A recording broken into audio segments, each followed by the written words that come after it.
Κυρίες και κύριοι, καλησπέρα σας. Απόψε είναι Σάββατο 14 Οκτωβρίου του 2023. Ακριβώς μία εβδομάδα μετά την επίθεση της Χαμάς στο νότιο Ισραήλ και τις απίστευτες στιγμές που ακολούθησαν, και δεν αναφέρομαι στην επιχείρηση που έγινε εναντίον του στρατού και ενόπλων, αναφέρομαι σε αυτό που έγινε στους αμάχους, που δεν υπάρχουν λόγια φυσικά να το περιγράψει κανείς. Οι άμαχοι δεν πρέπει να υφίστανται τα δεινά του πολέμου πρωτογενώς, δευτερογενώς όλοι τα πρωτογενώς. Φυσικά έχουμε και τις απώλειες των αμάχων στην Γάζα, θα τα δούμε παρακάτω. Λοιπόν, εδώ να δούμε λίγο τη γενική κατάσταση για να καταλάβουμε πού βρισκόμαστε και να πούμε παρακάτω τα γεγονότα. Το Ιράν, το έχουμε ξαναπεί, ήταν μία δύναμη στην ιστορία που είχε κυριαρχήσει και στην Ανατολία, στη Μικρά Ασία, είχε κυριαρχήσει και στη λεγόμενη έφορη ημισέλινο, δηλαδή την παλιά Συρία, σημερινή Συρία, Ιορδανία, Ισραήλ, Παλαιστίνη μέχρι και την Αίγυπτο, και μετά τη μάχη του Γερμούκ, του Ιερομοίακος ποταμού, όταν ιτήθηκαν οι Ιρανοί και οι Πέρσες και τους εξεδίωξε από την περιοχή, αν δεν κάνω λάθος, ο Ηράκλειος, ο οποίος τους έδωσε το τελικό κτύπημα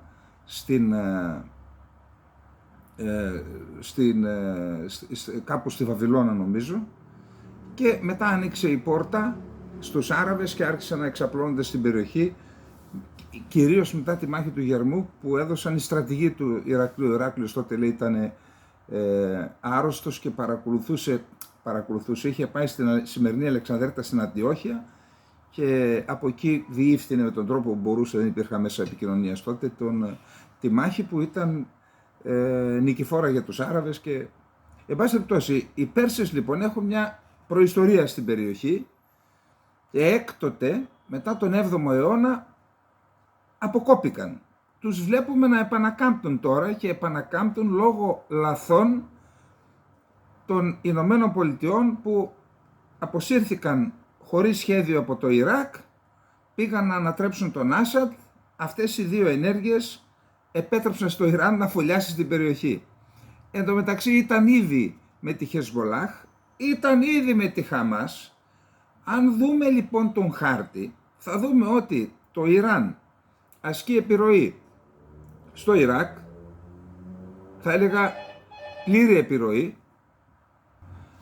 ασκεί επιρροή στην Συρία, όχι πλήρη επιρροή, άρα κράτησε τον Άσαντ στα πόδια, στο πεδίο ειδικά, και η Ρωσία, αλλά κυρίως το Ιράν. Ασκεί επιρροή στην Ιεμένη, οι Χούθι είναι νικητές στην ουσία του πολέμου που είναι σε εξέλιξη τόσα χρόνια, και ασκεί μερική επιρροή σε άλλες αραβικές χώρες όπου υπάρχουν σιητικοί πληθυσμοί. Ακόμα και στο Κατάρ, όπου οι Αμερικανοί έχουν βάση, οι Τούρκοι έχουν βάση, και εκεί ασκεί επιρροή, και στα Εμιράτα με την οικονομική ισχύ. Εδώ λοιπόν, ιδιαίτερα σε σχέση με το Ισραήλ και της δηλωμένη θέση της ηγεσίας του Ιράν ότι θέλει την εξάλειψη του Ισραήλ, δημιούργησε δύο απειλές. Μία είναι η απειλή η Χεσμολάχ και μία είναι η Χαμάς. Και αυτές τις δύο απειλές, όπως φάνηκε στις 7 Οκτωβρίου, είναι επικίνδυνο να τις διαχειριστεί το Ισραήλ. Και γι' αυτό, επειδή αντιλήφθηκε ίσως για πρώτη φορά το πόσο σημαντική είναι η απειλή της Χαμάς, έχουμε τη δήλωση του Νετανιάχου, με τα όποια λάθη έχει κάνει, αυτό βάλτε το στην άκρη, αυτός κυβερνά τώρα, που είπε αυτή η επιχείρηση στη Γάζα θα ολοκληρωθεί όταν τελειώσει και το τελευταίος της Χαμάς. Είναι από τώρα νεκρή. Αυτό λοιπόν μας δίνει το δικαίωμα να πούμε ότι αυτή η επιχείρηση, η χερσαία επιχείρηση που είναι πρώτων πυλών, έχει ως στόχο να εκκαθαρίσει τη Γάζα από οτιδήποτε έχει σχέση με τη Χαμάς. Το θέμα είναι πώς θα γίνει αυτό. Το έχουμε ξαναπεί, υπάρχουν δύο τρόποι. Ο ένας είναι η εισβολή με 100.000 στρατό και εκατοντάδες άρματα. Διαβάζω από τους Τούρκους, μαθαίνουμε πιο πολλά. Έχουν πραγματικά μεγαλύτερο δίκτυο πληροφόρησης. Δεν ξέρω, ίσως στέλνουν και περισσότερους δημοσιογράφους. Αν και βλέπω πάρα πολλούς δικούς μας από τα μέσα μαζικής ενημέρωσης. Καλό είναι αυτό. Να προσέχουν εκεί που είναι. Άρα με εκατοντάδες άρματα, πυροβολικό και 100.000 στρατό θα εισβάλλουν στην περιοχή και σπίτι-σπίτι, δρόμο-δρόμο, υπόγειο-υπόγειο, σύραγγα-σύραγγα, ας θεωρήσουμε ότι θα εκκαθαρίσουν την περιοχή.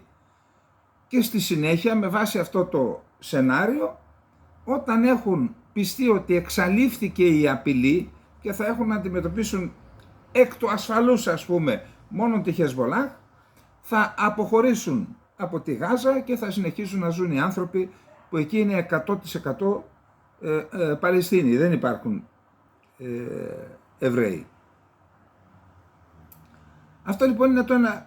Πότε θα αποχωρήσουν? Όποτε τελειώσει αυτή, κανείς δεν μπορεί να το πει από τώρα. Μπορεί να χρειαστούν 1, 2, 3 χρόνια.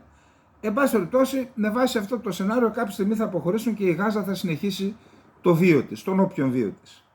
Το άλλο σενάριο είναι το σενάριο της εθνοκάθαρσης. Δηλαδή, να τους διώξουν όλους, να μην υπάρχουν άμαχοι και μετά όσοι μείνουν, είναι 30-40 χιλιάδες οι ένοπλοι της Χαμάς, εκ του ασφαλούς, αφού δεν θα έχουν στήριξη από πουθενά, κάποια στιγμή θα τους τελειώσουν.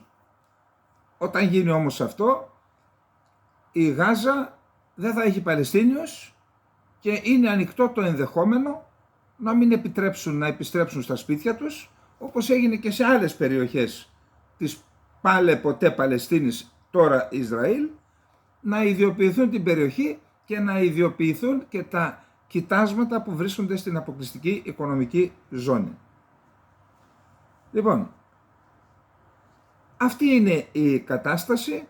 Εδώ είμαστε τώρα, είμαστε προ της χερσαίας επιχείρησης και είμαστε στη διαδικασία συνομιλιών, αν θέλετε και βολιδοσκόπησης, τι θα αντέξει ο αραβικός κόσμος, θα αντέξει την εθνοκάθαρση στη Γάζα και πώς θα αντιδράσει.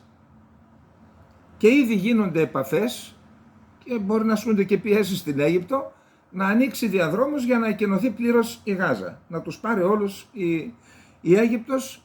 Δεν το θέλει αυτό, θα δούμε μετά τι δηλώνει, για δύο λόγους. Ο ένας είναι γιατί δεν θέλει να χρεωθεί την εθνοκάθαρση ως εξαντικειμένου συνεργάτης του Ισραήλ, αφού άνοιξε και τους πήρε, βοήθησε στην εθνοκάθαρση. Και το δεύτερο, ότι ανάμεσα σε αυτούς που θα πάνε μπορεί να είναι άτομα συμπαθούντα τη μουσουλμανική αδελφότητα, που για τον Σίση είναι μια απειλή η μουσουλμανική αδελφότητα. Τώρα, όσον αφορά το επιχειρησιακό σκέλος, δεν έχουμε ιδιαίτερες εξελίξεις, οι βομβαρδισμοί συνεχίζονται. Έχουμε 2.269 νεκρούς με βάση το Υπουργείο Υγείας της Γάζας, ακόμα λειτουργεί, δεν ξέρω πώς γίνεται αυτό. Έχουμε 9.814 τραυματίες. Αντίσταση από τη Γάζα μέχρι στιγμής δεν είδα σήμερα Σάββατο δημοσιεύματα για ρουκέτες και τέτοια. Μόνο από τη Χεσμολάχ είχαμε βολές όλμων και αντιαρματικών πυράβλων σε 5 στόχους, σε 5 σημεία στο βόρειο Ισραήλ. Είχαμε ανταπόδοση, δεν είχαμε τίποτα άλλο. Τώρα, αυτά σε σχέση με την χερσαία επιχείρηση και τα σενάρια που υπάρχουν. Θα πάμε να δούμε τώρα ποιοι ήταν οι στόχοι της Χαμάς και αυτών που κρύβονται από πίσω τους. Λοιπόν, ας έρθουμε στη θέση των επιτελών της Χαμάς. Σχεδιάζουν μια επιχείρηση. Ποιος ήταν ο στόχος τους? Να καταλάβουν ένα έδαφος και να σκοτώσουν. Και από ό,τι λένε, έχουν πιάσει πάνω σε νεκρούς αξιωματικούς της Χαμάς, έπιασαν και κάποια σχέδια, λένε, το σχέδιο έλεγε μπείτε, σκοτώστε όσους βρείτε κτλ. Εντάξει, να καταλάβουν έδαφος, εντάξει. Μέχρι πότε? Μέχρι να τους διώξουν. Για ποιο λόγο να γίνει αυτό, ποιος είναι ο πολιτικός στόχος? Υπάρχει άποψη που λέει, που εν μέρει είναι λογική, ότι με αυτήν την επιχείρηση κατάφεραν να φέρουν το Παλαιστινιακό στο επίκεντρο του παγκόσμιου ενδιαφέροντος. Σωστό είναι αυτό. Την ίδια στιγμή όμως κατάφεραν, σε εισαγωγικά, να καταστρέψουν τη Γάζα και πιθανόν να οδηγήσουν σε μία Γάζα χωρίς Παλαιστίνιους. Πίσω από τη Χαμάς. Είναι γνωστό ότι, το είπαμε, κρύβεται η Τουρκία, κρύβεται το Κατάρ, αλλά κυρίως το Ιράν. Πέτυχε κάτι το Ιράν? Ναι, είχε μία επιτυχία και μία μεγάλη απώλεια. Η επιτυχία είναι ότι σταμάτησε η προσέγγιση Ισραήλ-Σαουδικής Αραβίας. Γιατί είναι σημαντική? Θα το δούμε αμέσως μετά. Είναι πολύ σημαντικό ζήτημα πάντως. Σταμάτησε, πάγωσε, θα διαβάσω μετά κάποια άρθρα. Ποια είναι η μεγάλη απώλεια? Η απώλεια είναι ότι έχασε τη μία από τις δύο απειλές που σαν μαχαίρια ήταν καρφωμένα από βορρά και από νότο στο σώμα του Ισραήλ. Την έχασε. Πάει η Χαμάς, δεν θα υπάρχει την επόμενη μέρα. Δεν ξέρω αν υπάρχει δύναμη που μπορεί να σταματήσει το Ισραήλ. Ακόμα και οι ΗΠΑ να έλεγαν τώρα, συγγνώμη, στο Ισραήλ σταμάτα, δεν σταματήσει το Ισραήλ. Άρα ποιος θα το σταματήσει? Ποιος? Εκτός και αν ενωθούν Αμερική, Ρωσία και Κίνα, δεν ξέρω και αν πάλι θα υπακούσει το Ισραήλ. Δεν ακούει κανέναν. Άρα κέρδισε το πάγωμα αυτής της διαδικασίας προσέγγισης Ισραήλ-Σαουδικής Αραβίας, αλλά έχασε την μία απειλή που είχε δημιουργήσει στα νότα του Ισραήλ. Εξαφανίστηκε αυτή, τελείωσε.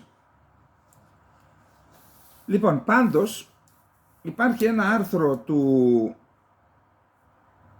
στη Washington Post, μου διαφεύγει τώρα το άρθρο του αρθρογράφου, ζητώ συγγνώμη, που λέει καλύτερα ότι αποτελεί νίκη της Χαμάς, όποιο και να είναι το τέλος της, το γεγονός ότι σταμάτησε αυτή η προσέγγιση Ισραήλ-Σαουδικής Αραβίας. Γιατί ήταν πολύ σημαντική. Στη συνέχεια θα αναφέρουμε το σχέδιο Biden, που είναι αμέσως το επόμενο θέμα μας. Αυτά λοιπόν σε σχέση με τους στόχους της Χαμάς και του Ιράν. Πάμε τώρα στο σχέδιο Biden. Το σχέδιο Biden ήταν μάλλον, γιατί τώρα δεν ξέρω αν θα μπορέσει να εφαρμοστεί και αν θα έχει χρόνο. Γιατί ο Biden κατά πάσα πιθανότητα φεύγει, δεν είμαστε μάντες, αλλά τα πράγματα εκεί οδηγούν, φαίνεται, γιατί εξ όσων πληροφορούμε, ακόμα και οι ίδιοι οι δημοκράτες είναι ιδιαίτερα προβληματισμένοι με την υγεία του Biden. Εν πάση περιπτώσει, το σχέδιό του ήταν. Καταρχάς υπάρχει ο άξονας της Μέσης Ανατολής, αυτό που η αφεντιά μου ονομάζει ο αντιδρόμος του μεταξιού. Δηλαδή Ινδία, Ομάν, Σαουδική Αραβία, Ιορδανία, Ισραήλ, Ελλάδα, Ευρώπη. Και αυτός για να ανταγωνιστεί τον άξονα του νέου δρόμου του μεταξιού, για τον οποίο η Κίνα έχει ξοδέψει ή θα ξοδέψει $1 τρισεκατομμύριο. Υποδομές, σιδηρόδρομοι, λιμάνια, οδικοί άξονες που ξεκινούν από την Κίνα και φτάνουν στην Ευρώπη. Αυτό λοιπόν είναι ένα μέρος του σχεδίου. Το άλλο μέρος του σχεδίου είναι ο συνασπισμός, στον οποίο κεντρικό ρόλο παίζει το Ισραήλ και η Σαουδική Αραβία, ο συνασπισμός όλων των αραβικών χωρών γύρω από το Ισραήλ και η φιλική στάση απέναντι στις Ηνωμένες Πολιτείες.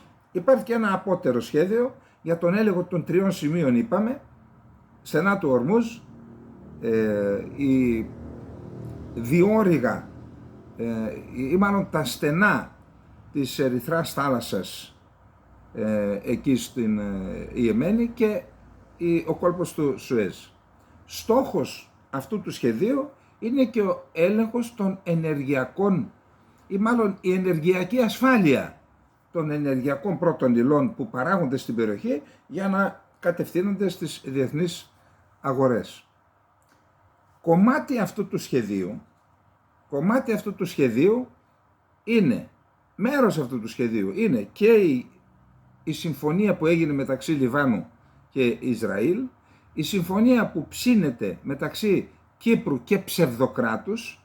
Ευτυχώς που πήγε ο Φιντάν και μας το αποκάλυψε, ο οποίος είπε, όπως υπέγραψαν με την επιστασία του κυρίου Χοκστάιν ο Λίβανος και το Ισραήλ, που είναι σε εμπόλεμη κατάσταση, για την συμφωνία συνεκμετάλλευσης, οριοθέτησης και συνεκμετάλλευσης του κοιτάσματος που είναι πάνω στα όρια, έτσι να υπογράψει και η Κυπριακή Δημοκρατία με το ψευδοκράτος. Αυτός αλλιώς τα λέει. Λέει του Δουβουκού και από κάτω λέει Ρωμαϊκή διοίκηση.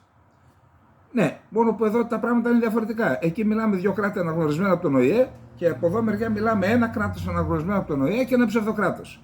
Εν πάση περιπτώσει μας το αποκάλυψε και το σχέδιο, αν έρθουμε προς τα εδώ, είναι η λατρική προσέγγιση. Στο πρώτο σχέδιο που προβλέπει και την προσέγγιση της Τουρκίας με το Ισραήλ, τα έχω στα χέρια μου. Μία μέρα πριν γίνει η επίθεση της Χαμάς, είχε δηλώσει ο Μπαϊρακτάρ, ο υπουργός ενέργειας της Τουρκίας, που είναι και ελληνόφωνος, πόντιος είναι, τρομάρα του, ότι θα επισκεφτεί το Ισραήλ και θεωρώντας δεδομένο ότι θα πάει ο αγωγός και το φυσικό αέριο του Ισραήλ θα πάει στην Τουρκία. Πώς θα περάσει χωρίς τη συνένεση της Κυπριακής Δημοκρατίας? Μα αυτό είναι το σχέδιο, να δώσει και συνένεση. Και έρχεται προς τα δω και αυτό αφορά την ελληνοτουρκική προσέγγιση, η οποία είναι τη σύλληψης και πάλι του τριγώνου Νούλαντ, Χοκστάιν και Πάγιατ, με τρόπο που ικανοποιεί την Τουρκία. Γι' αυτό και η Τουρκία είπε ναι, πάμε σε προσέγγιση. Αλλιώς θα πρέπει κάποιος να είναι, τώρα τι να πω, με την πολιτική έννοια, όχι αφελής, κάτι χειρότερο. Να πιστέψει ότι η Ελλάδα μπορεί να πείσει την Τουρκία να υπογράψει συνυποσχετικό, όταν δεν μπορούμε να πείσουμε την Αλβανία. Δηλαδή, πώς μας το λένε αυτό και πώς το σκέφτηκαν για να πάμε στη Χάγη? Εν πάση περιπτώσει, ο Αρπασλάν Μπαϊρακτάρ είναι αυτός. Αυτό είναι λοιπόν το σχέδιο Biden. Το οποίο σχέδιο Biden τώρα, υπόψη είναι ότι τον Νετανιάχου, ο οποίος είχε άλλη άποψη για την Τουρκία, ήταν υπέρ της Κύπρου και της Ελλάδας, τον βρήκαν γονατισμένο λόγω της μεταρρύθμισης και τον υποχρέωσαν να σκύψει στην ουσία το κεφάλι και να πει θα πάω κι εγώ καταρχάς να δεχθεί τον Τούρκο Υπουργό Ενέργειας και μετά θα πει θα κάνω κι εγώ επίσκεψη στην Τουρκία. Σε ποια Τουρκία? Αυτή η οποία καθιβρίζει το Ισραήλ και τον Νετανιάχου. Να δείτε, σήμερα τη διάβασα στη Γιαννή Σαφάκ, στη Γιαννή Ακίτ και σε άλλες τουρκοεφημερίδες του Ερντογάν, έτσι, του σπιτιού του, της αυλής του.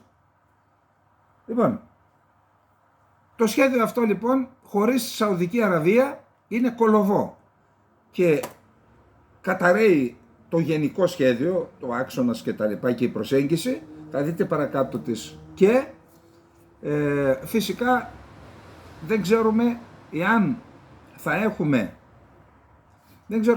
θα έχει τη δυνατότητα η διοίκηση Biden να συνεχίζει να υποστηρίζει αυτό το σχέδιο. Να δούμε τι θα προκύψει στην περιοχή, έτσι, ακόμα δεν έχουμε πράγματα.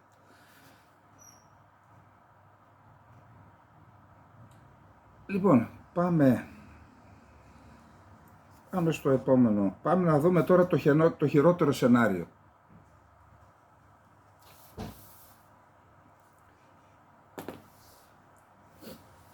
Με βάση τα δεδομένα που έχουμε και την μέχρι στιγμής διστακτικότητα του Ιράν να εμπλακεί, η πιθανή κατάληξη αυτής της ιστορίας είναι να εξαλειφθεί η Χαμάς από τη Γάζα με το α ή το β σενάριο που έχουμε περιγράψει. Υπάρχει όμως και το χειρότερο σενάριο. Να δούμε ποιο είναι το χειρότερο σενάριο. Το χειρότερο σενάριο είναι όσο διαρκεί η χερσαία επιχείρηση στη Γάζα. Είτε το πρώτο είτε το δεύτερο σενάριο. Σε κάθε περίπτωση, είτε γίνει το πρώτο είτε το δεύτερο, με το πρώτο θα εκτοπιστούν οι κάτοικοι της πόλης της Γάζας στη νότια Γάζα, στα σύνορα με την Αίγυπτο, με το δεύτερο θα εκτοπιστούν ολοκληρωτικά. Αυτή η κατάσταση ήδη έχει προκαλέσει αντιδράσεις, αλλά είναι πιθανόν να προκαλέσει αφενός μεν την αντίδραση του Ιράν δια της Χεσμολάχ, αφετέρου δεν μπορεί να προκαλέσει σοβαρές αντιδράσεις στον αραβικό και στο μουσουλμανικό κόσμο. Ήδη έχουμε κάποιες αντιδράσεις, οι οποίες αντιδράσεις θα είναι τέτοιες, επαναλαμβάνω το χειρότερο σενάριο, που θα υποχρεώσουν κάποιες κυβερνήσεις να κινηθούν κατά το Ισραήλ με κάποιο τρόπο ή να επιτρέψουν από ομάδες που είναι στις χώρες τους να κινηθούν εναντίον του Ισραήλ. Αυτό λοιπόν τι σημαίνει?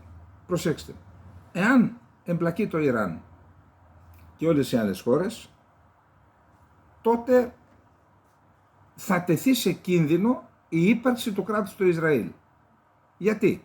Γιατί μπορεί να έχουμε επίθεση από το Λίβανο στο βόρειο Ισραήλ, μπορεί να έχουμε επίθεση παρότι ο Άσαντ είναι, αλλά δεν θα το κάνει ο Άσαντ, είπαμε ότι μπορεί να υπάρχουν και 30.000, δεν έχω ακριβές νούμερο. Κάποια στιγμή είχαν φτάσει μέχρι και 40.000 οι Ιρανοί πολιτοφύλακες στη Συρία.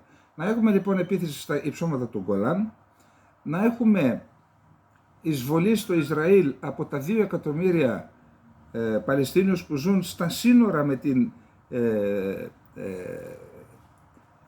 με την Δυτική Όχθη, Παλαιστίνοι πρόσφυγες στην Ιορδανία, 500.000 έχουμε στο Λίβανο, 500.000 πρόσφυγες Παλαιστίνιους έχουμε στη Συρία. Όλοι αυτοί λοιπόν με κάποιες προϋποθέσεις να κινηθούν προς το Ισραήλ και να τεθεί σε κίνδυνο, επαναλαμβάνω, ακόμα και η ύπαρξη του ίδιου του Ισραήλ.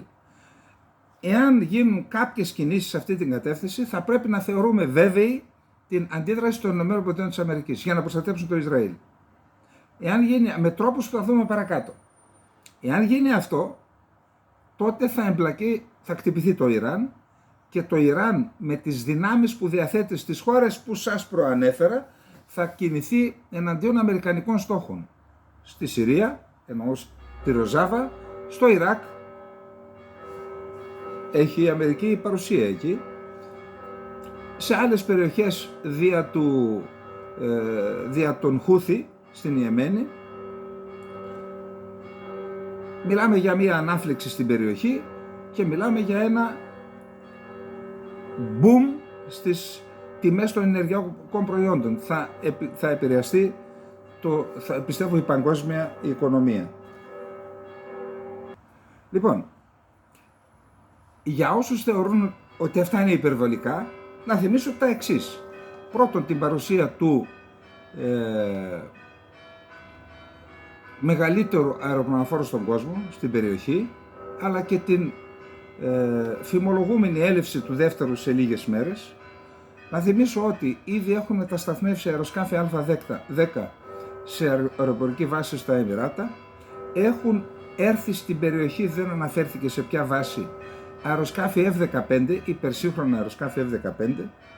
Επίσης έρχεται το πολεμικό σκάφος Μπαταάν με περίπου 2.500-3.000 πεζοναύτες και ναύτες, οι οποίοι είναι έτοιμοι να αναλάβουν δράση. Είναι δυνάμεις της Delta Force και SEALs των Αμερικανών πεζοναυτών στην περιοχή για να αναλάβουν δράση. Γιατί να έρθουν όλα αυτά? Προσέξτε εδώ τώρα. Η 26η εκστρατευτική μονάδα των πεζοναυτών, μια δύναμη ταχείας αντίδρασης ικανή να διεξάγει ειδικές επιχειρήσεις, προετοιμάζεται σε περίπτωση που διαταχθεί πιο κοντά στο Ισραήλ για να ενισχύσει τη στάση των ΗΠΑ εκεί, λένε πολλοί Αμερικανοί αξιωματούχοι στο CNN. Τι να κάνει εκεί πέρα δηλαδή? Γιατί, εάν δεν συμβεί αυτό το χειρότερο σενάριο, θα πάει και τη Φατάχ μόνο για την Χαμάς? Δεν είναι λογικό. Η μονάδα, η οποία βρίσκεται στο αμφίβιο πλοίο USS Bataan, αποτελείται από περισσότερους από 2.000 πεζοναύτες και ναύτες και θα μπορούσε να υποστηρίξει μια εκένωση μεγάλης κλίμακας, εκένωση Αμερικανών. Δεν έχει δοθεί ακόμα τέτοια εντολή στη μονάδα, αλλά αξιωματούχοι του Υπουργείου Άμυνας έχουν δηλώσει επανειλημμένα τις τελευταίες ημέρες ότι το Πεντάγωνο θα είναι σε θέση να διοχετεύσει γρήγορα πρόσθετες δυνάμεις και μέσα στην περιοχή ανάλογα με τις ανάγκες. Δεν έχει δοθεί ακόμα τέτοια εντολή στη μονάδα, ανέφεραν αξιωματούχοι. Ωστόσο, αξιωματούχοι της άμυνας έχουν δηλώσει επανειλημμένα τις τελευταίες ημέρες ότι το Πεντάγωνο θα είναι σε θέση να στείλει πρόσθετες δυνάμεις και πόρους στην περιοχή γρήγορα όπως χρειάζεται, καθώς το Ισραήλ συνεχίζει να πολεμά εναντίον της Χαμάς. Οι ΗΠΑ ανέπτυξαν την ομάδα κρούσης του αερομεταφορέα Ford στην Ανατολική Μεσόγειο ως επίδειξη αποτροπής εναντίον οποιοδήποτε ομάδων εθνών μπορεί να μπουν στον πειρασμό, να μπουν στη σύγκρουση. Αυτό είναι για το Ιράν, έτσι. Προσέξτε τώρα. Είπα ότι το χειρότερο σενάριο έχει να κάνει με τις αντιδράσεις του κόσμου στις χώρες της περιοχής, οι οποίες ακόμα και να είναι φιλικά προσκύμενες στην Αμερική και στο Ισραήλ, αν από κάτω βράζει ο κόσμος, δεν μπορούν να αγνοήσουν, θα τους πάρει και αυτούς στο ποτάμι. Θα τους πάρει και αυτούς στο ποτάμι. Γι' αυτό προσέξτε τι έκανε ο κύριος Μπλίνκεν. Πού πήγε. Πάμε. Ο Αμερικανός υπέξ μετέβη σε Ισραήλ, Ιορδανία, Κατάρ, Μπαχρέιν, ενώ τις επόμενες μέρες πρόκειται να επισκεφθεί Σαουδική Αραβία, Εμιράτα και Αίγυπτο. 6 χώρες. Για δείτε πόσες χώρες είναι εκεί. Όλες τις χώρες. Σχεδόν σε όλες τις χώρες έχει πάει ή θα πάει. Ο Αμερικανός Υπουργός Εξωτερικών Μπλίνκεν βρέθηκε σήμερα στο Κατάρ, στον βασικό υποστηρικτή της Χαμάς, αλλά εκεί επειδή υπάρχουν χρήματα και συμφέροντα των ΗΠΑ έχουν βάση εκεί, δεν μιλάνε, όπου είχε συνάντηση με τον Πρωθυπουργό και υπέξ Μοχάμετ Μπιν Αμπτουλραχμάν Αλ Θάνι. Ο επικεφαλής της Αμερικανικής Διπλωματίας δήλωσε από την Ντόχα, την οποία επισκέφθηκε σήμερα, ότι οι ΗΠΑ εργάζονται για να εξασφαλίσουν την απελευθέρωση των ομήρων που απήχθησαν στη Γάζα από μαχητές της Χαμάς. Γλύφουν τώρα το Κατάρ για να απελευθερώσει τους ομήρους. Το Κατάρ προσπαθεί να ανοίξει ανθρωπιστικό διάδρομο ώστε η βοήθεια να μπορεί να φτάσει στη λωρίδα της Γάζας, δήλωσε από την πλευρά του Πρωθυπουργού στο Κατάρ σε κοινή συνέντευξη τύπου που παραχώρησε με τον Αμερικανό Υπουργό Εξωτερικών. Δηλαδή, ο Υπουργός Εξωτερικών της υπερδύναμης μαζί με τον υποστηρικτή της Χαμάς. Κοινή συνέντευξη τύπου. Τι να καταλάβει ο κόσμος μετά. Τι μηνύματα να πάρει ο κόσμος. Πού πάει αυτός ο κόσμος. Τους έχουν εξαγοράσει όλους τελικά οι Καταριανοί. Ο επικεφαλής του State Department από την πλευρά το κάλεσε σήμερα το Ισραήλ να ελαχιστοποιήσει τις ανθρώπινες απώλειες μεταξύ των αμάχων στη λωρίδα της Γάζας. Πώς θα το ελαχιστοποιήσει δηλαδή. Έχουμε πιέσει τους Ισραηλινούς να λάβουν όλες τις δυνατές προφυλάξεις για να αποφύγουν να βλάψουν τους αμάχους. Είπε ο Αμερικανός υπέξ. Αυτά τα λέει για να τα ακούσουν οι Άραβες. Αναγνωρίζουμε ότι πολλές Παλαιστινιακές οικογένειες της Γάζας υποφέρουν χωρίς να φταίνε και ότι οι Παλαιστίνοι άμαχοι έχασαν τη ζωή τους. Πρόσθεσε υπογραμμίζοντας ωστόσο ότι το Ισραήλ έχει το δικαίωμα στην αυτοάμυνα μετά τις απαράδεκτες επιθέσεις της Χαμάς. Ο Μπλίνκεν έχει επιδοθεί σε ένα μπαράζ επαφών τις τελευταίες ώρες, μεταβαίνοντας σε Ισραήλ, Ιορδανία, Κατάρ και Μπαχρέιν, ενώ θα ακολουθήσει Σαουδική Αραβία, Εμιράτα και Αίγυπτος. Άρα πηγαίνει σε αυτές τις χώρες για να συγκρατήσει τις όποιες αντιδράσεις. Να δούμε πώς αντιδράσει ο κόσμος, γιατί εκεί, αν και από ό,τι μου λένε άνθρωποι που μιλούν, εννοώ πολιτικοί που μιλούν με τις κυβερνήσεις αυτές οι κυβερνήσεις λέει ότι δεν είναι αποφασισμένες να στηρίξουν τους Παλαιστινίους, τους θεωρούν και αυτοί βάρος. Δηλαδή όπως για κάποιους εδώ η Κύπρος κοίται μακράν και η Παλαιστίνη κοίται μακράν για κάποιους.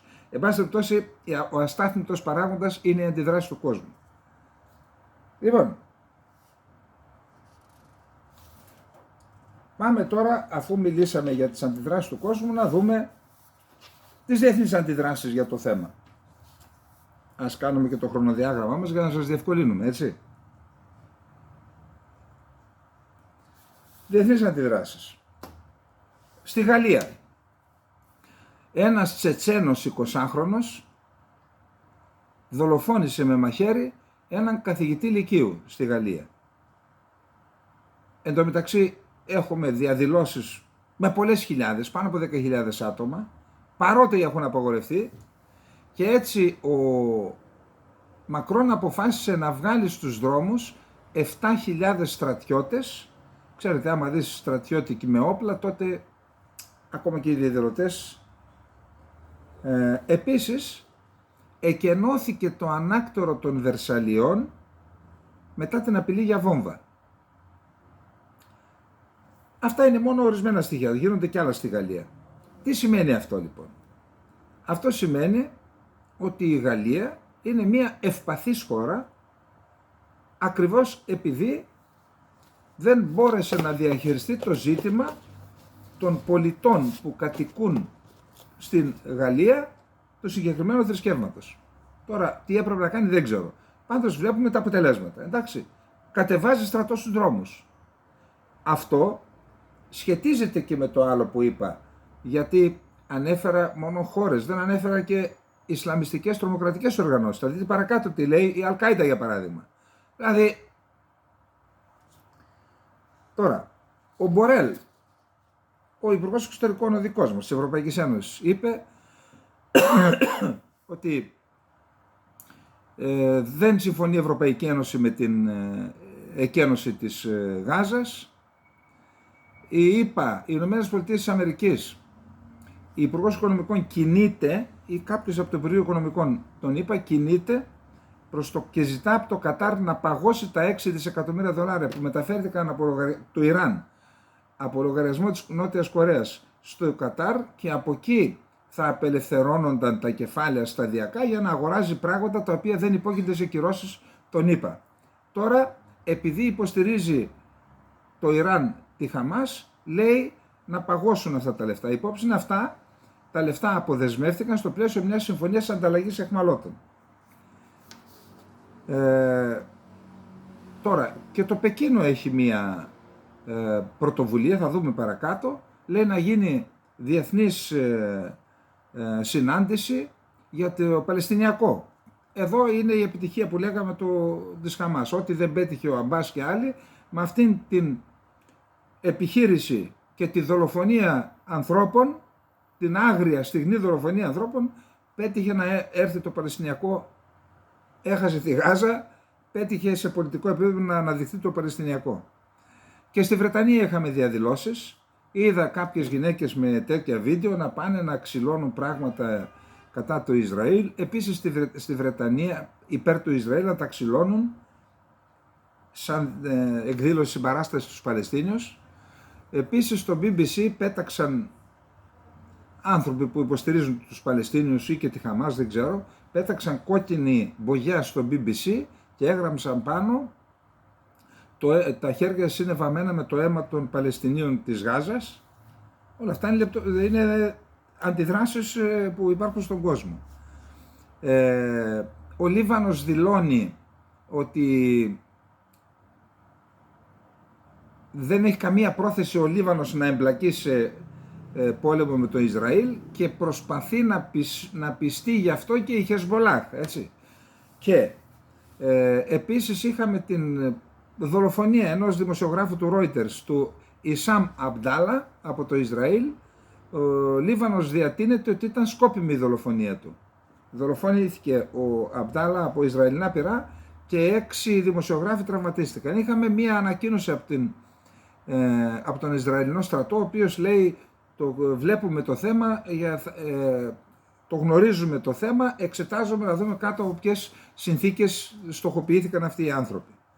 Ο Βέλγος Πρωθυπουργός δήλωσε ότι είναι απαράδεκτη η συλλογική τιμωρία των κατοίκων της Γάζας. Δεν συμφωνεί με την... Ο Ρώσος Υφυπουργός Εξωτερικών ο Μπογδάνοφ δεν συμφωνεί με τον αποκλεισμό της Γάζας και με ό,τι γίνεται εκεί από τον Ισραηλινό στρατό. Ο Ρώσος Υφυπουργός Εξωτερικών Μπογδάνοφ θα μεταθεί αυτή την εβδομάδα στο Κατάρ, όπου θα συναντηθεί με τους ηγέτες της Χαμάς με στόχο την απελευθέρωση των ομήρων. Η Ευρωπαϊκή Ένωση λέει είναι αδύνατο να εφαρμοστεί η εκένωση της Γάζας, δεν την καταδικάζει, λέει αδύνατο να εφαρμοστεί, γιατί αν ήταν δυνατό να εφαρμοστεί θα ήταν καλό.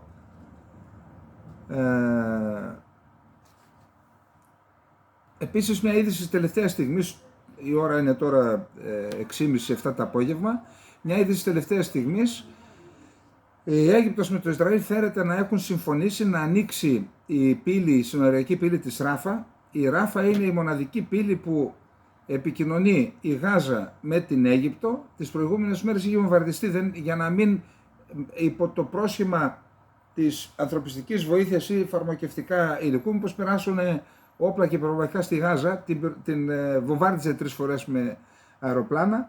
Τώρα συμφώνησαν να ανοίξει. Λοιπόν, αυτά για τις διεθνείς αντιδράσεις. Πάμε να δούμε τώρα. Η τρομοκρατική οργάνωση Al-Qaeda κάλεσε τους υποστηρικτές της σε όλο τον κόσμο να διαπράξουν επιθέσεις εναντίον Εβραίων του Ισραήλ και των υποστηρικτών τους. Να σας πω κάτι. Ο μεγαλύτερος υποστηρικτής της Αλ-Κάιντα στον κόσμο είναι η Ταλιμπάν, είναι το Κατάρ και είναι και η Τουρκία. Η Τουρκία μάλιστα είναι και στο πεδίο. Τους χρηματοδοτεί, τους προστατεύει στην κατεχόμενη Συρία. Και μετά την έχετε και για συνομιλίες να τους δώσετε και αγωγό. Ήρθε ο Τζιχάντ εναντίον των Εβραίων και των συμμάχων τους να επεκταθεί σε όλη τη γη, τη θάλασσα και τον ουρανό. Ανέφερε χθες Παρασκευή μέσω των συνηθισμένων διάβλων προπαγάνδας της η Αλ-Κάιντα. Οι γη του Ισλάμ πρέπει να επιτεθούν στους σιωνιστές στους δρόμους του Ντουμπάι, του Αμπουντάμπι, της Σαουδικής Αραβίας, του Μπαχρέιν, συνέχισε. Κάλεσε τους συμπαθούντες και άλλους πιστούς της οργάνωσης να ενωθούν με αυτόν που αποκάλεσε αγώνα της. Μετά την ευνηδιαστική επίθεση της Χαμάς,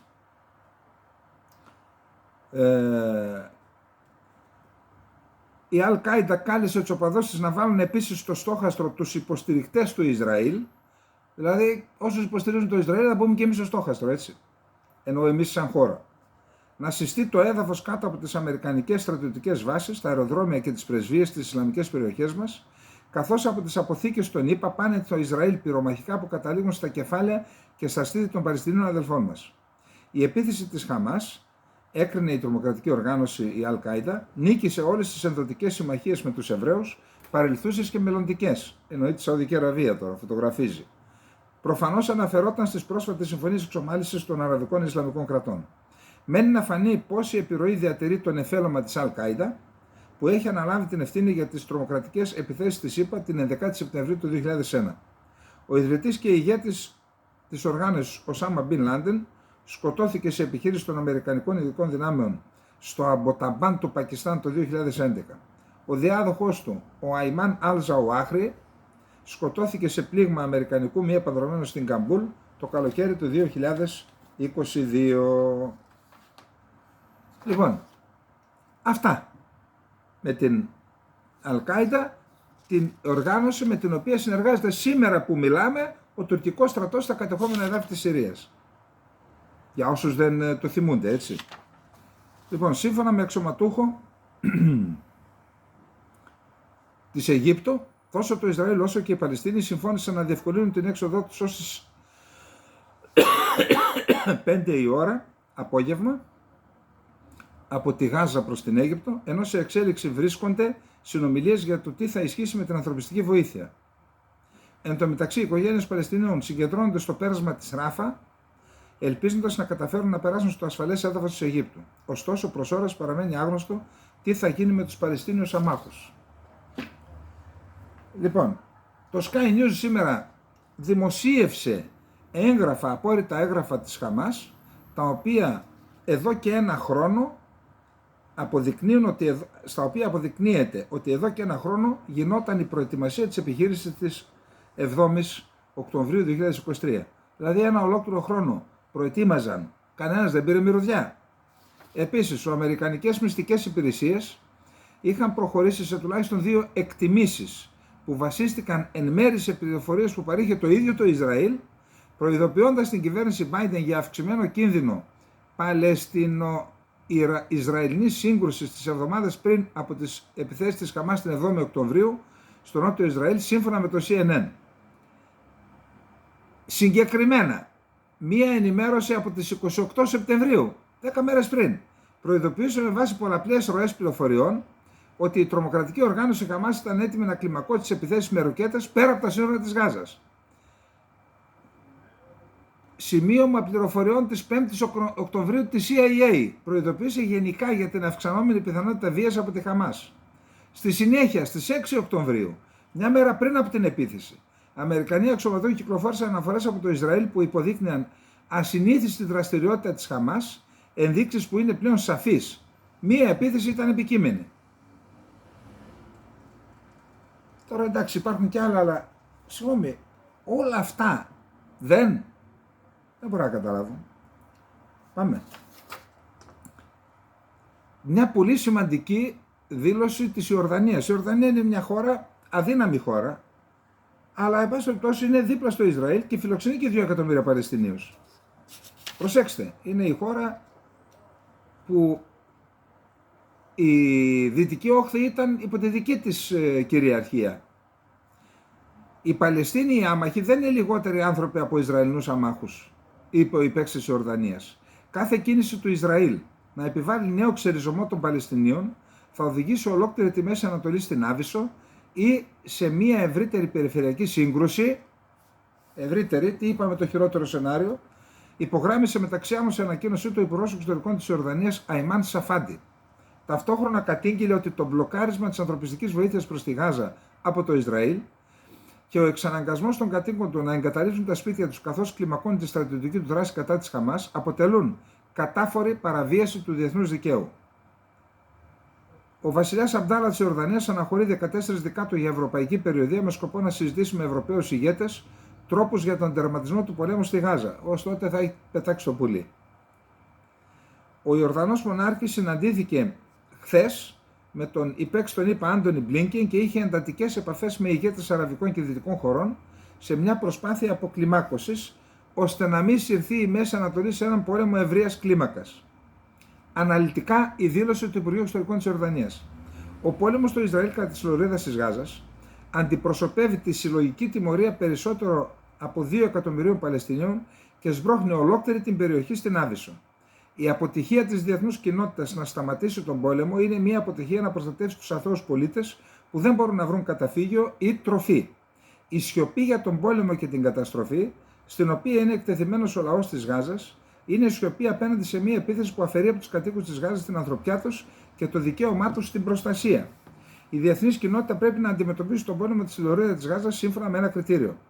Οι Παλαιστίνοι οι άμαχοι δεν είναι λιγότεροι άνθρωποι από τους Ισραηλινούς αμάχους. Ο πόλεμος που κήρυξε το Ισραήλ με στόχο την εξάλληψη της Χαμάς σκοτώνει και εκτοπίζει αθώους Παλαιστίνιους. Απορρίπτουμε τον εκτοπισμό των Παλαιστινίων από την πατρίδα τους και προειδοποιούμε ότι η προσπάθεια του Ισραήλ να το επιβάλλει αυτό θα οθήσει ολόκληρη την περιοχή στην Άβυσσο. Να πω μια προσωπική άποψη. Αν έβαζε σε αυτό 2 λέξεις για το ότι αυτήν όλη την ιστορία την πυροδότησε η Χαμάς, θα ήταν πιο ισορροπημένη.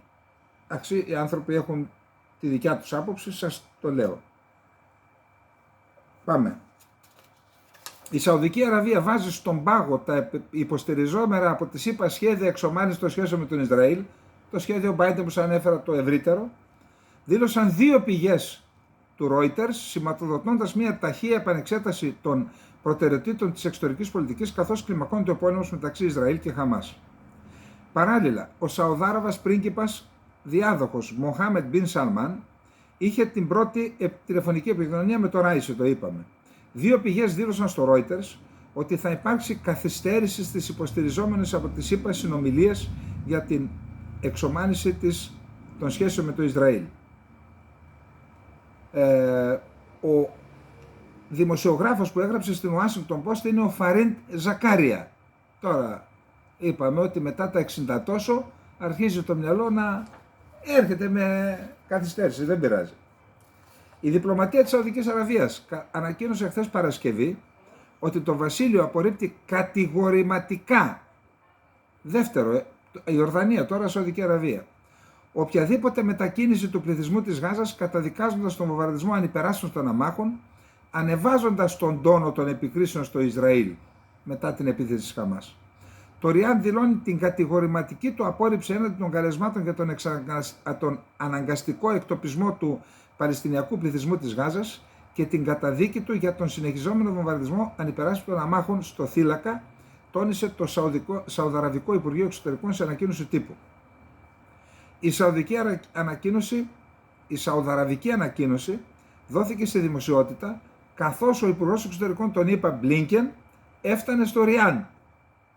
Εκείνη τη στιγμή την βγάλανε. Σου λέει για να τον προκαταλάβουν. Αυτή είναι η θέση μας. Υπόψη είναι ότι η Σαουδική Αραβία δεν έχει αναγνωρίσει το κράτος του Ισραήλ. Επίσης το Υπουργείο Εξωτερικών της Σαουδικής Αραβίας κάλεσε τη διεθνή κοινότητα να αναλάβει δράση γρήγορα για να σταματήσει οποιαδήποτε μορφή στρατιωτικής κλιμάκωσης εναντίον αμάχων, να εμποδίσει μια ανθρωπιστική καταστροφή και να προσφέρει την απαραίτητη βοήθεια στους κατοίκους της Γάζας. το να τους στερούνται απαραίτητα μέσα για μια αξιοπρεπή ζωή αποτελεί παραβίαση του διεθνούς ανθρωπιστικού δικαίου και θα επιτείνει την κρίση και τα δεινά που γνωρίζει η περιοχή. Η Κίνα στο παιχνίδι τώρα, προσέξτε. Ο Υπουργός Εξωτερικών της Κίνας, Wang Yi, συνομίλησε σήμερα τηλεφωνικά με τον Αμερικανό ομόλογο του Άντονι Μπλίνκεν, παρέμβαση έτσι, με αντικείμενο την κρίση στο Ισραήλ και τη Γάζα, σύμφωνα με ανακοίνωση που εξέδωσε στο Πεκίνο. Η Κίνα ζητά τη σύγκληση μιας διεθνούς ειρηνευτικής συνόδου το συνταμότερο δυνατόν, αναφέρεται στην ανακοίνωση. Το Πεκίνο προειδοποιεί επίσης ότι η αραβο-ισραηλινή σύγκρουση κλιμακώνεται και υπάρχει κίνδυνος να βγει εκτός ελέγχου. Άλλο ένα καμπανάκι. Τι θα πει εκτός ελέγχου? Το χειρότερο σενάριο που λέγαμε. Ο Ανγκ είπε στον Μπλίνκεν ότι η Κίνα αντιτίθεται σε κάθε ενέργεια που βλάπτει αμάχους και καταδικάζει τις πρακτικές που παραβιάζουν το διεθνές δίκαιο. Σύμφωνα πάντα με την ανακοίνωση, οι δύο υπουργοί συζήτησαν επίσης θέματα που άπτονται των διμερών σχέσεων και της σταθεροποίησης των... Λοιπόν, αυτά για την... Αυτά για την Ουκρανία, για το Ισραήλ και την Γάζα. Ακούστε, η Ελλάδα και ο ελληνισμός γενικότερα, παρότι υποταχτήκαμε για αιώνες από την Ισλαμική Τζιχάντ, διότι η Οθωμανική εξουσία ήταν θεοκρατική, παρόλα αυτά ο ελληνισμός δεν είχε ποτέ στάση είτε απαξιωτική είτε εχθρική απέναντι στο Ισλάμ και στο μουσουλμανικό κόσμο. Και την ίδια στιγμή, επειδή υπάρχουν κάποιες επενδυτικές αναφορές για τους Έλληνες στο Κοράνι και ο μουσουλμανικός κόσμος έχει μια καλή άποψη για τον ελληνισμό.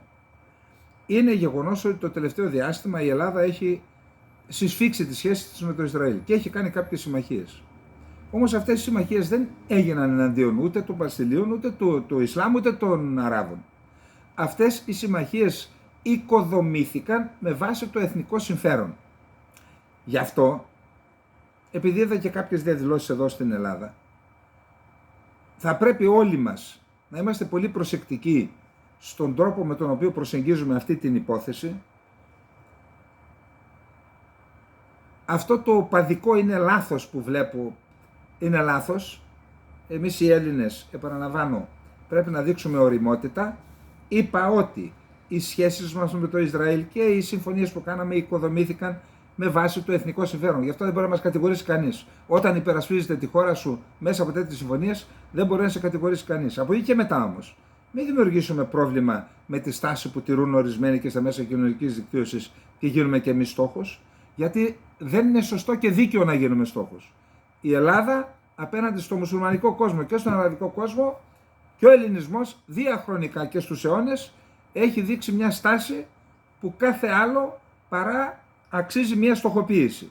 Και αυτό, επαναλαμβάνω, θα πρέπει να το έχουμε όλοι μας υπόψη και ταυτόχρονα υπερασπιζόμαστε τα εθνικά μας συμφέροντα. Έχουμε δικαίωμα να το κάνουμε αυτό, κανείς δεν μπορεί να μας το στερήσει.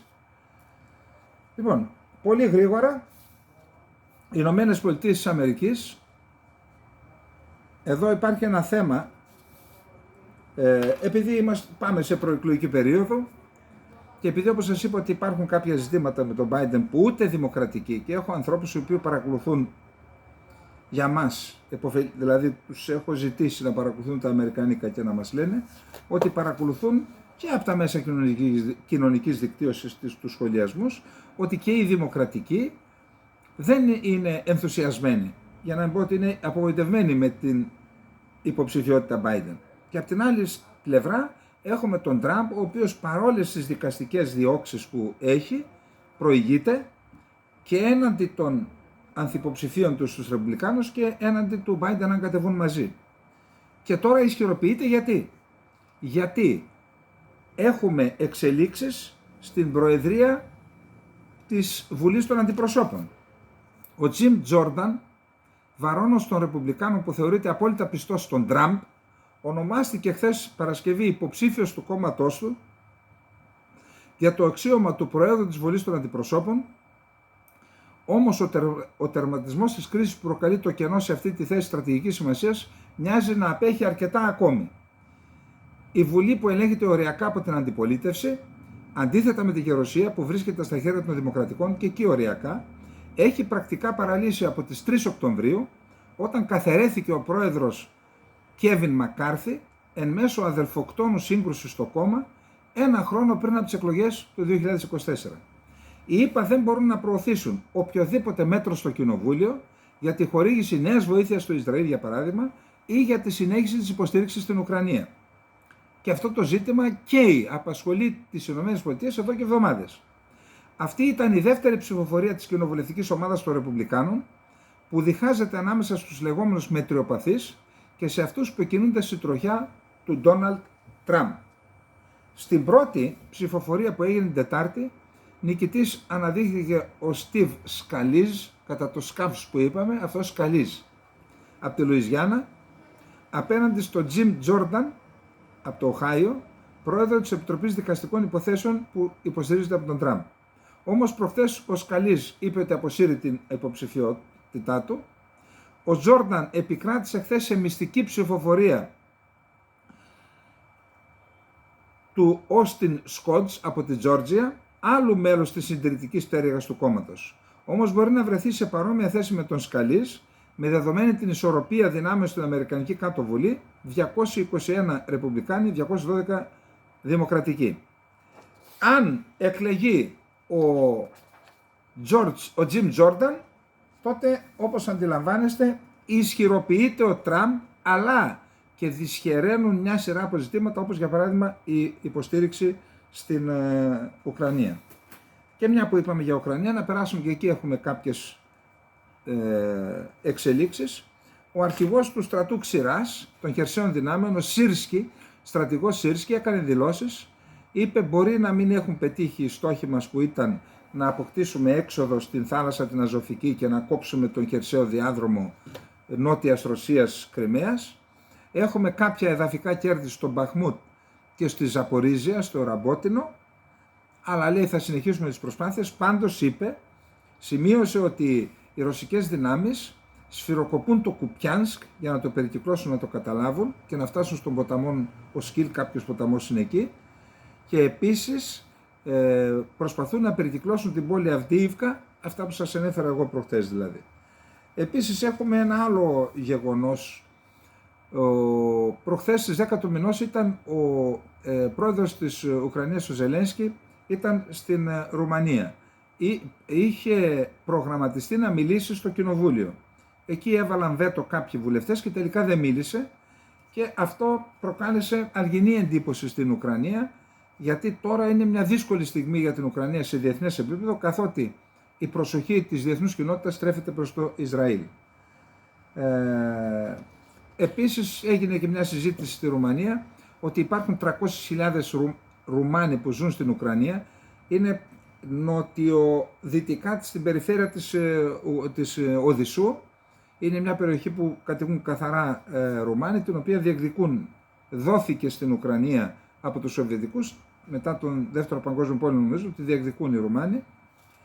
Επίσης έχουμε από τη Βόρεια Κορέα, έχουμε ανακοίνωση από τον Σύμβουλο Ασφάλειας του Λευκού Οίκου. Η Βόρεια Κορέα παρέδωσε τις τελευταίες εβδομάδες πάνω από 1.000 εμπορευματοκιβώτια με στρατιωτικό υλικό και πυρομαχικά στη Ρωσία, δήλωσε χθες Παρασκευή εκπρόσωπος του Λευκού Οίκου. Το υλικό αυτό θα χρησιμοποιηθεί για επιθέσεις σε ουκρανικές πόλεις και για να σκοτωθούν Ουκρανοί άμαχοι, είπε ο Τζον Κίρμπι από το Συμβούλιο Ασφάλειας του Λευκού Οίκου. Ο Κίρμπι πρόσθεσε πως σε αντάλλαγμα η Βόρεια Κορέα θα πάρει ψηλή τεχνολογία για αεροσκάφη κτλ. Οι ΗΠΑ έχουν ήδη παρατηρήσει εκφορτώσεις από ρωσικά πλοία εμπορευματοκιβωτίων στη Βόρεια Κορέα, που μπορεί να αποτελούσαν τις πρώτες παραδόσεις ρωσικού στρατιωτικού υλικού. Ανταλλαγή γίνεται. Αυτή η στρατιωτική συνεργασία σε πλήρη ανάπτυξη ανάμεσα στη Βόρεια Κορέα, συμπεριλαμβανομένη της μεταφοράς τεχνολογιών, αποτελεί απειλή για την περιφέρεια και το διεθνές καθεστώς μη διάδοσης των πυρηνικών, εννοεί, ανέφερε ακόμα ο εκπρόσωπος, υπενθυμίζοντας παράλληλα το διεθνές εμπάργκο στην Πιονγκιάνγκ. Καταδικάζουμε τη Βόρεια Κορέα διότι προμήθησε τη Ρωσία με στρατιωτικό υλικό. Το Σεπτέμβριο, να θυμίσουμε, το Σεπτέμβριο ο ηγέτης της Βόρειας Κορέας συναντήθηκε με τον Πούτιν εκεί κάπου στο Βλαδιβοστόκ, στην ρωσική από Ανατολή. Έχουμε μια πρωτοβουλία από τη Ρωσία πάλι για τη Γάζα. Η Ρωσία, κατηγορώντας τη ΗΠΑ πως είναι υπεύθυνες για την κατάσταση στη Γάζα, κάλεσε χθες Παρασκευή το Συμβούλιο Ασφαλείας του ΟΗΕ να αναλάβει δράση, βάζοντας στο τραπέζι σχέδιο απόφασης που ζητεί ανθρωπιστική κατάπαυση του πυρός. Είμαστε πεισμένοι ότι το Συμβούλιο Ασφαλείας πρέπει να δράσει για να τερματιστεί αυτό το λουτρό αίματος και να ξαναρχίσουν ειρηνευτικές διαπραγματεύσεις με σκοπό να δημιουργηθεί Παλαιστινιακό κράτος, όπως προβλεπόταν εδώ και πάρα πολύ καιρό, είπε ο πρέσβης της Ρωσίας στον ΟΗΕ, Βασίλη Νεμπένζια, στη διάρκεια συνεδρίασης και κλεισμένων των θυρών του Συμβουλίου Ασφαλείας για την ανθρωπιστική κατάσταση στη λωρίδα της Γάζας. Με αυτή την οπτική διανύμαμε σχέδιο απόφασης του Συμβουλίου Ασφαλείας που προβλέπει ανθρωπιστική κατάπαυση του πυρός, η οποία πρέπει να γίνει πλήρως σεβαστή και ανεμπόδιστη ανθρωπιστική βοήθεια, ενώ καταδικάζει τη βία και τις τρομοκρατικές ενέργειες. Εν πάση περιπτώσει, είναι αυτή μια πρωτοβουλία που για να εγκριθεί οποιαδήποτε απόφαση από το Συμβούλιο Ασφαλείας χρειάζεται τουλάχιστον 9 ψήφους υπέρ και να μην ασκηθεί βέτο από τα 5 μόνιμα μέλη, έτσι. ΗΠΑ, Βρετανία, Γαλλία, Κίνα, Ρωσία. Λοιπόν, αυτά. Πάμε τώρα στην Τουρκία. Λοιπόν, καταρχάς είχαμε μία περίεργη δήλωση του Blinken. Χθες την έκανε. Λέει τις επόμενες εβδομάδες είναι πιθανό να εκδηλωθεί μία επίθεση του Αζερβαϊτζάν εναντίον της Αρμενίας, να καταλάβει αυτή την περιφέρεια Σουνίκ, η οποία περιφέρεια αυτή είναι που κόβει τη γεωγραφική ενότητα του Αζερβαϊτζάν με τον Αχιτσεφάν και με την Τουρκία, για να δημιουργηθεί δηλαδή ο διάδρομος Ζαγκεζούρ. Πραγματικά κανείς δεν κατάλαβε από τη στιγμή που έχουμε σε εξέλιξη μια μείζωνα κρίση στη Μέση Ανατολή, γιατί το ανέφερε αυτό. Έχει πληροφορίες, ήθελε κάπου να δώσει μηνύματα, δεν ξέρω τι συμβαίνει, απλά το αναφέρομαι. Η Handelsblatt έχει ένα απαράδεκτο άρθρο με την οποία αναγνωρίζει στην ουσία στον Ερντογάν το ρόλο του διαμεσολαβητή για τους ομήρους. Δηλαδή, αντί να βάλει σε πρώτο πλάνο τις επαφές του με τη Χαμάς, την υποστήριξη σε μια οργάνωση που προκάλεσε το μακελιό που είναι σε εξέλιξη, μας τον παρουσιάζει και σαν διαμεσολαβητή. Απαράδεκτο κατά την άποψή μου. Ο Ερντογάν έκανε χθες μια ομιλία με τις αφρικανικές χώρες και είπε ανάμεσα στην Τουρκία και στις ΗΠΑ υπάρχει πρόβλημα ασφάλειας και εμπιστοσύνης. Δηλαδή αυτά που κάνουν στη Συρία με τους Κούρδους απειλούν την εθνική ασφάλεια της Τουρκίας. Και έρχεται ο Μπαξελή και τι λέει? Απειλεί ευθέως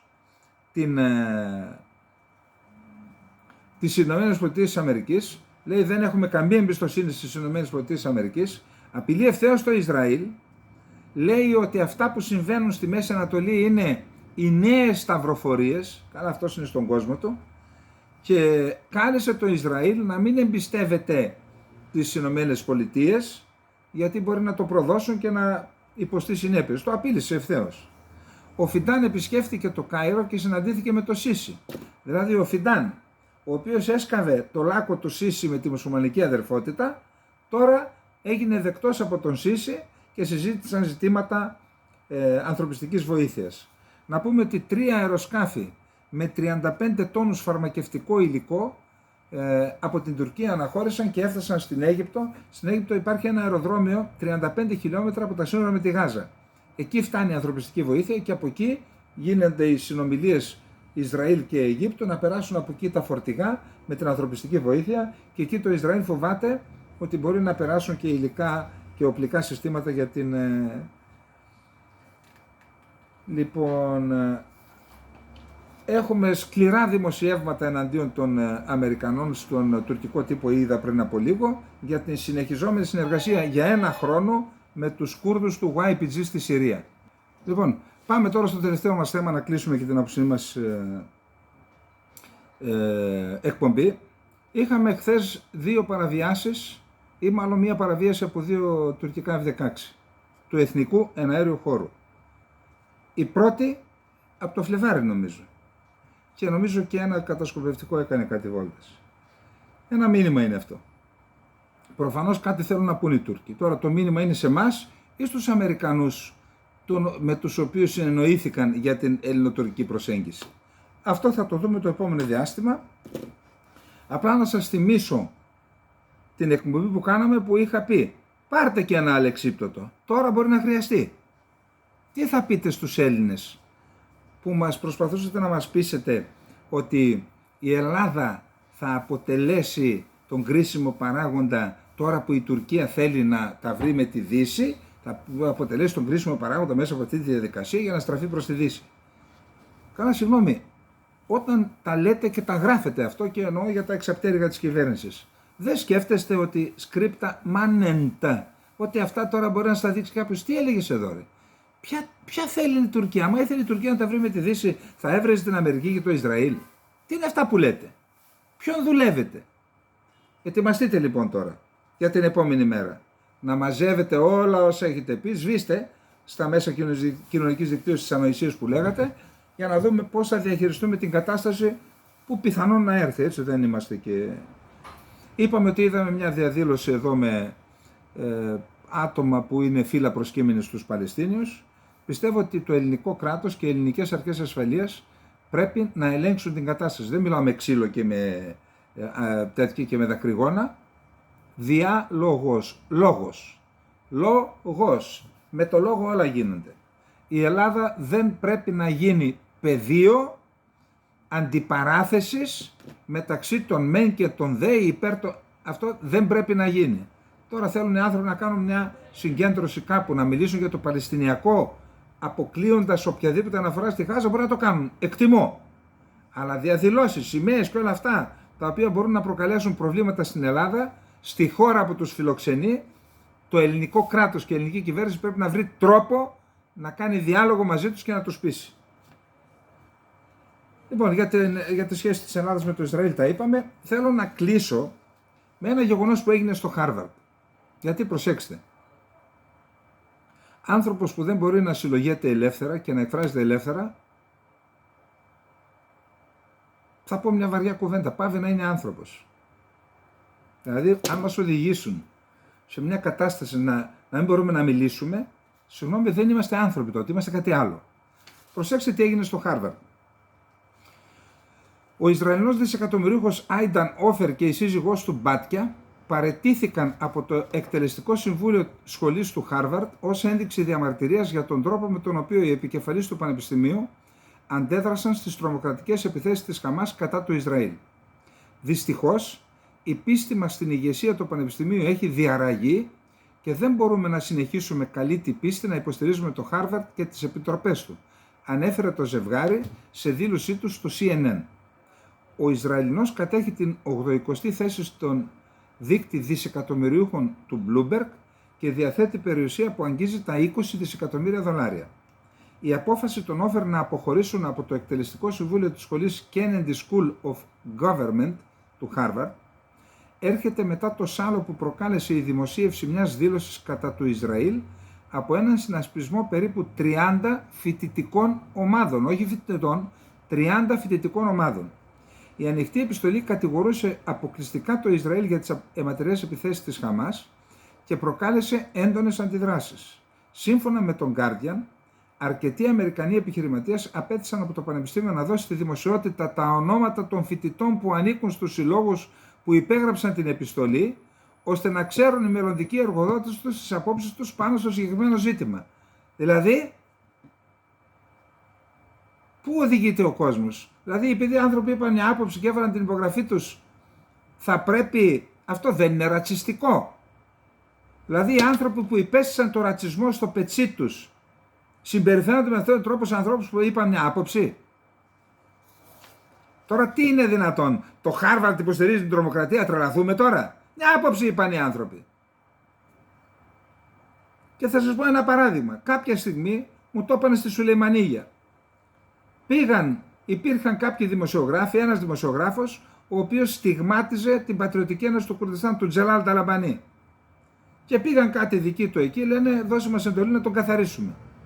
Τους είπε ο Ταλαμπανί, για πες μας σε παρακαλώ, με τι μας πολεμάει αυτός? Με τα άρθρα του. Με τα άρθρα το λέει πολεμήστε το κι εσείς.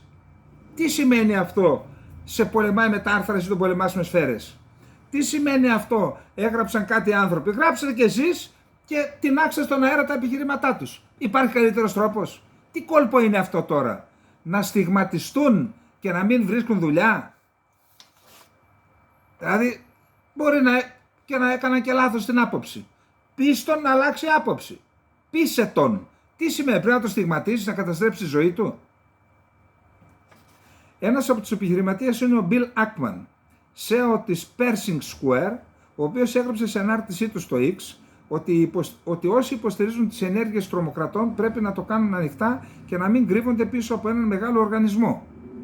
Η επιστολή που δημοσιεύτηκε την περασμένη Κυριακή ανέφερε ότι το Ισραήλ φέρει την πλήρη ευθύνη για την έκρηση της βίας, συμπληρώνοντας ότι εκατομμύρια Παλαιστίνοι είναι αναγκασμένοι να ζουν σε μια υπαίθρια φυλακή χωρίς κανέναν τρόπο διαφυγής. Ο Τζόναθαν Νίμαν, CEO της αλυσίδας εστιατορίων Sweet Green, ζήτησε επίσης να αποκαλυφθούν τα ονόματα των φοιτητών πίσω από την επιστολή. Θα ήθελα να τα γνωρίζω ώστε να μην προσλάβω ποτέ αυτά τα άτομα, έγραψε στο X ο επιχειρηματίας. Αξίζει πάντως να σημειωθεί ότι, συγγνώμη, αυτές δεν είναι αντιδράσεις πολιτισμένων ανθρώπων. Θα μου πείτε, είναι πολιτισμένος αυτός που υποστηρίζει την τρομοκρατία? Είπαμε, άποψη εξέφρασε. Είναι δυνατόν τώρα στη Βοστόνη να υποστηρίξει κάποιος τη Χαμάς? Οι άνθρωποι που είναι στο Χάρβαρντ είπαν μια άποψη. Γράψτε λοιπόν, λέτε αυτά, σας τεινάζομαι στον αέρα τα επιχειρήματά σας, διότι Α, Β, Γ, Δ και τελειώσαμε. Τι κόλπα είναι αυτά? Να σταματήσουν οι άνθρωποι να εκφράζονται? Ξέρετε, να σας πω κάτι. Όταν οριοθετείται η έκφραση του ανθρώπου, οριοθετείται και η σκέψη. Και μετά, γι' αυτό είπα ότι όταν δεν μπορείς να εκφράζεσαι, άρα και να σκέφτεσαι ελεύθερα, τότε φεύγεις από την κατηγορία του ανθρώπου, γίνεσαι κάτι άλλο. Λοιπόν, αυτά. Καληνύχτα, να είστε όλες και όλοι καλά, ελεύθερα, ανοιχτά πνεύματα, είπαμε, υπέρ της δικαιοσύνης, του δίκαιου, του σωστού, της αλήθειας και των εθνικών συμφερόντων. Καληνύχτα, να είστε όλες και όλοι καλά.